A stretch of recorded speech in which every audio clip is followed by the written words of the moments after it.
Козероги, приветствую вас. Меня зовут Ева Лехцер. Вы на моем канале. Для вас снимаю ваш второй прогноз на октябрь 2022 года. Стараюсь для вас снимать видео заранее, чтобы у вас было время для планирования, для маневра, для того, чтобы вы могли структурировать свои задачи, ну и как следствие создать для себя самый наилучший план ваших действий. Помогут мне в этом колдовское таро, а также оракул Символон. Настраивайтесь на расклад и на получение информации. Мы с вами проанализируем цепочку предстоящих событий.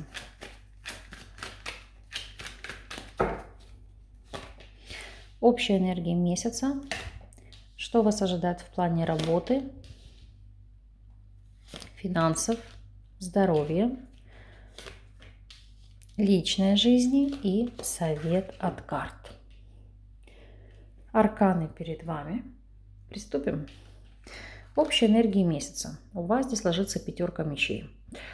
Во многом месяц будет связан с повышенной конфликтностью, агрессивностью, как по отношению к вам, так и, возможно, с вашей стороны. Аркан ситуация, когда нужно что-то отвоевывать. У кого-то в прямом смысле слова это будет характеризоваться пребыванием в зоне боевых действий. Это карта, которая говорит о болезненном завершении чего-либо. Прямо, знаете, расстаться врагами или уйти с конфликтом. Или, знаете, как болезненно от чего-то отказываться. Сейчас посмотрим, о чем конкретно здесь будет идти речь. Пятерка мечей и императрица. Итак, здесь могут быть серьезные конфликты с матерью или с бабушкой, потому что здесь, как показывают арканы, это, знаете, как ситуация напряжена. То же самое, это может быть конфликт с тещей, со свекровью, потому что, видите, колода жрица. Это чаще всего женщины вашего рода. Далее, здесь могут быть наличие деструктивных программ, не обязательно наведенных на вас. Это, знаете, как родовые программы, которые могут дать о себе знать конкретно в этот период, которыми нужно будет заниматься, причем это вопросы по материнской линии, которые нужно, как я говорю, зачищать. Еще, это могут быть расторгнутая помолвка, либо сорванная свадьба. По этим картам это могут быть проблемы с деторождением, кому-то могут поставить диагноз бесплодия. Но не спешите сетовать либо рвать на себе волосы, потому что здесь я дотягиваю аркан правосудия, то есть ситуация баланса. Еще можно что-то здесь изменить или решить. Но вот такие вот, знаете, говорю, вот болезненные моменты, которые, знаете, вас шокируют или ставят в тупик. Ну, давайте посмотрим, в какой же из сфер это может отыграться. Итак, если смотреть вопросы работы, у нас здесь повешены. Карта застоя.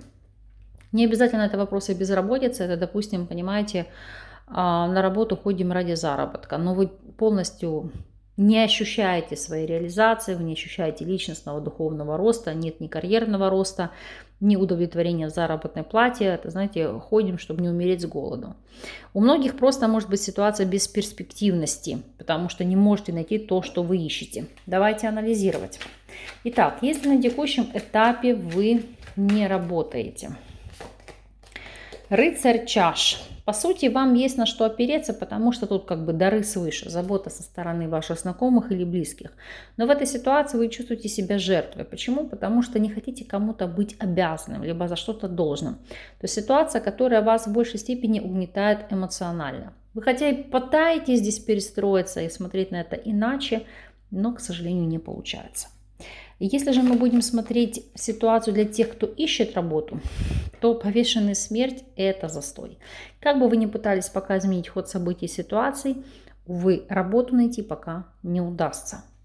Если же вы у нас наемный сотрудник, то повешенный десятка пентаклей – это работа длительная в какой-либо компании, на большом предприятии или большой фирме, но для себя вы не видите перспектив. Это, знаете, как говорю, засиделись на этом месте. И могут возникать мысли, стоит ли вам искать альтернативу. Потому что даже на работе все может быть прекрасно, хорошо, но вы осознаете, что уже как все не то. Вы перегорели, нет мотивации, нет интереса. Если рассматривать ситуацию для тех, у кого свой собственный бизнес, повешенный карма. Вы понимаете, что ситуация застоя в вашем бизнесе может идти по той простой причине, что вы пошли не своим путем, либо занимаетесь не тем делом, которое вам идет свыше. Поэтому здесь идет система переоценки ценностей, иной взгляд. И могут быть даже мысли кардинальным образом изменить абсолютно все. Если смотреть финансовую сторону вопроса, по 8 жезлов. Это рост доходов, это приток денег, это могут быть и поддержка, денежные переводы или возврат долга, задолженности, которые у вас ранее брали. То есть здесь, в принципе, ситуация стабильна. Но вместе с тем, карта скорости. Деньги как пришли, так и ушли. Быстро пришли, быстро на что-то потратили.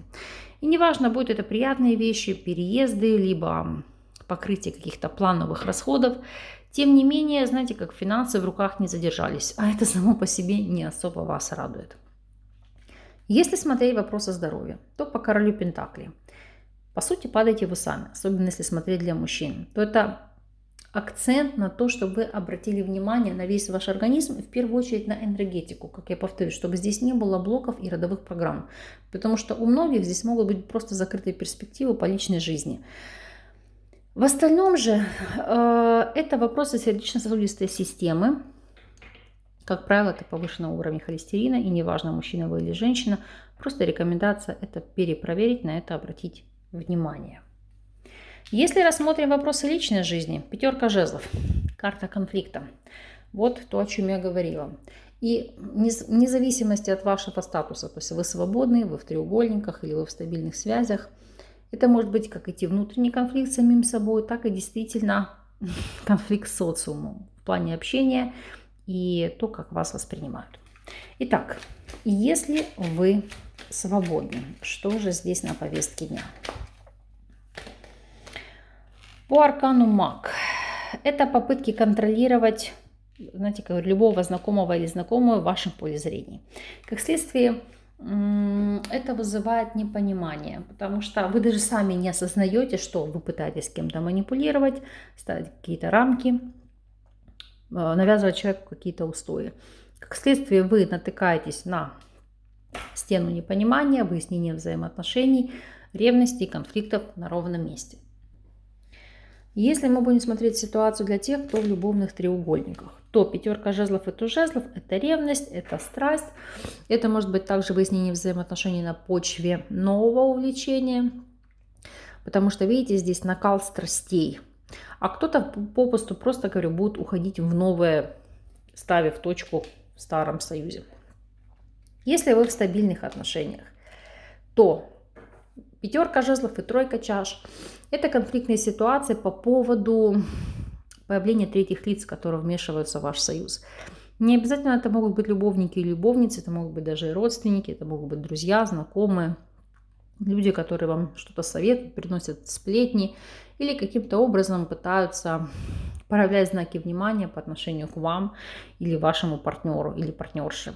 То есть, как следствие, это то, что вносит суматоху, хаос и раздирая ваши взаимоотношения, как следствие вызывает конфликты в вашем союзе и вашей паре. Совет. Совет по королеве чаш. Королева чаш у нас всегда по ситуации указывает на умение не только чувствовать, сопереживать, быть эмпатичным, но умение доносить свои эмоции, свои переживания. Жить в гармонии, вне конфликта. Это, знаете, аркан дипломатии, умение договариваться, понимать человека, ставить себя на его место. Если у вас есть какие-то нерешенные вопросы, незакрытый гештальт, то, естественно, это как рекомендация обратиться к человеку, который может выслушать, подсказать, помочь.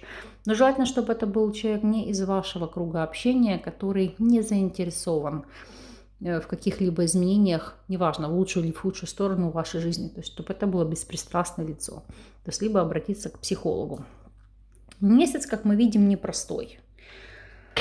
Месяц знаковый, сложный в эмоциональном плане, но тем не менее.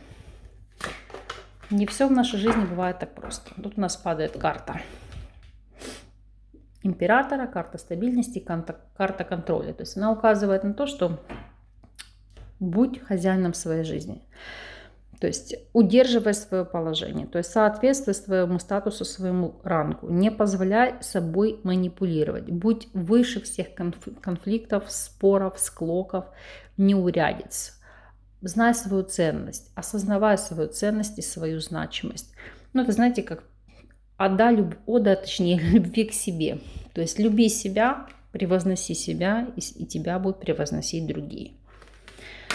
Что ж, пусть это для вас послужит мотивацией на этот период, поэтому таковым арканом вам и закроем. Пусть судьба к вам будет благосклонна, пусть у вас будет новый этап в жизни. Будьте хозяином текущего положения, будьте хозяином вашей судьбы. Это искренне от всей души.